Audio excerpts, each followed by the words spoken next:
So let's talk about fly catching. This occurs in several breeds of dogs, but the most infamous is the Cavalier King Charles Spaniel, where it's been recognized for decades. It's characterized by behavior that suggests the dog is seeing something, and indeed they can leap as if catching imaginary flies. There may be flies around, but they'll completely ignore them. And this video here is showing one dog with fly catching type behavior. At the end of this video, it does look like the dog may be also being triggered by some bright lights which are on the walls, which can be a trigger in some cases.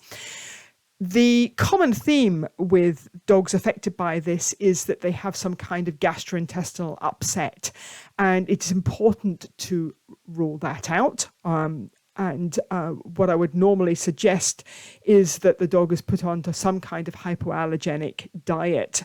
The most common things that are found in investigation is inflammatory bowel disease or some kind of allergy or intolerance, for example, to gluten. In very severe cases, then we may have to resort to medication. The most common one that I use is fluoxetine. The literature also reports using anti-epilepsy drugs, but in my experience, that often helps at first, probably because it sedates the dog, but isn't a good long-term solution. However, I have to say the majority of my cases are resolved by a dietary change, and that's always where I start.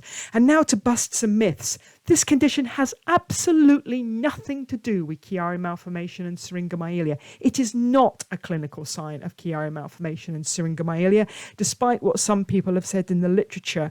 It's just that this breed of dog, the Cavalier King Charles Spaniel, may have both conditions. It's also not thought to be an epilepsy, or at least it's not a usual type of epilepsy, and it should be managed primarily as a disorder of gut first before reaching for anti-epilepsy drugs.